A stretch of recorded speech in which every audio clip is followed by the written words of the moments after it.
ಇನ್ನು ಇದೀಗ ಬಂದಿರತಕ್ಕಂತ ಅಪ್ಡೇಟ್ ಪ್ರಕಾರ ಮೂಕಾಂಬಿಕೆಗೆ ಬೆಳ್ಳಿ ಖಡ್ಗವನ್ನ ಸಿಎಂ ವಿಜಯ್ ಅವರು ಅರ್ಪಿಸಿದ್ದಾರೆ ಅನ್ನೋದು ಗೊತ್ತಾಗ್ತಾ ಇದೆ. ಎಸ್, 1 kg 600 ಗ್ರಾಂ ತೂಕದ ಬೆಳ್ಳಿ ಖಡ್ಗವನ್ನ ದಳಪತಿ ವಿಜಯ್ ಅವರು ದೇವಿಗೆ ಅರ್ಪಿಸಿದ್ದಾರೆ. ಶತ್ರು ಸಂಹಾರ ಸಂಕಲ್ಪವನ್ನ ಜೋಸೆಫ್ ವಿಜಯ್ ಅವರು ಮಾಡಿದ್ದಾರೆ ಅನ್ನುವಂತಹ ಒಂದು ಮಾಹಿತಿ ಸಿಗ್ತಾ ಇದೆ. ಇವತ್ತು ಅವರು ಸುಮ್ಮನೆ ಹೋಗಿ ದರ್ಶನ ಮಾಡ್ಕೊಂಡ್ ಬರ್ಲಿಲ್ಲ, ಜೊತೆಗೆ 1 kg 600 ಗ್ರಾಂ ತೂಕದ ಬೆಳ್ಳಿಯ ಖಡ್ಗವನ್ನ ಕೂಡ ಆ ದೇವಿಗೆ ಅರ್ಪಿಸಿ ಬಂದಿದ್ದಾರೆ ಅನ್ನುವಂತಹ ಒಂದು ಮಾಹಿತಿ ಸಿಗ್ತಾ ಇದೆ.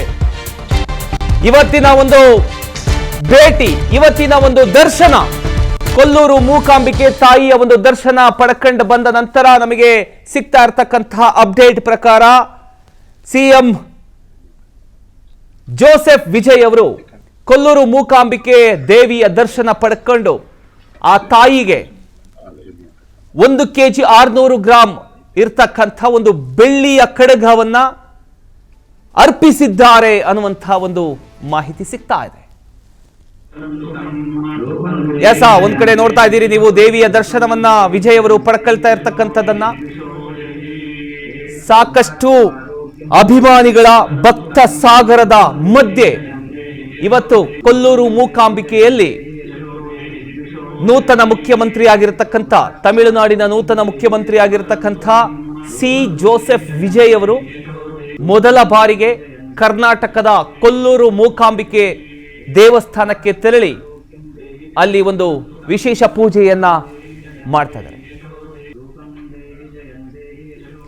ಒಂದು ಕಡೆ ಹಿಂದಿನ ಮುಖ್ಯಮಂತ್ರಿ ಆಗಿರತಕ್ಕಂಥ ದಿವಂಗತ MGR ಅವರು ಕೂಡ 1 kgಯ ಚಿನ್ನದ ಖಡ್ಗವನ್ನ ಕೊಟ್ಟಿದ್ರು ಮುಖ್ಯಮಂತ್ರಿ ಆದಂಥ ಸಂದರ್ಭದಲ್ಲಿ.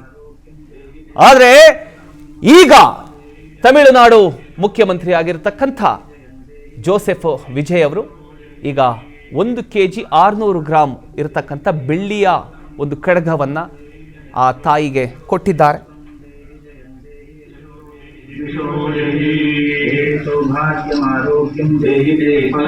ಕೊಲ್ಲೂರು ಮೂಕಾಂಬಿಕೆ ದೇವಸ್ಥಾನವು ಕೇವಲ ಧಾರ್ಮಿಕ ಕೇಂದ್ರ ಮಾತ್ರ ಅಲ್ಲ, ಅದು ರಾಜಕೀಯ ನಾಯಕರಿಗೆ ವಿಶೇಷ ನಂಬಿಕೆಯ ಸ್ಥಳವೂ ಕೂಡ ಹೌದು. ಹಿಂದಿನ ದಿನಗಳಲ್ಲಿ ತಮಿಳುನಾಡು ಮಾಜಿ ಮುಖ್ಯಮಂತ್ರಿಗಳಾದ MG ರಾಮಚಂದ್ರನ್ ಹಾಗೂ ಅಮ್ಮ ಅಂದ್ರೆ ಜಯಲಲಿತಾ ಅವರು ಕೂಡ ಈ ಕ್ಷೇತ್ರಕ್ಕೆ ಭೇಟಿಯನ್ನ ಕೊಟ್ಟಿದ್ರು. MGR ಅವರು ರಾಜಕೀಯ ಯಶಸ್ಸು ಹಾಗೂ ಆರೋಗ್ಯ ಸುಧಾರಣೆಯ ನಂತರ ದೇವಿಗೆ ಕೃತಜ್ಞತೆಯನ್ನ ಸಲ್ಲಿಸಿದ್ರು. ಅದರ ಜೊತೆಗೆ 1 kg ಚಿನ್ನದ ಖಡ್ಗವನ್ನ ಕೂಡ ಅರ್ಪಿಸಿದ್ರು.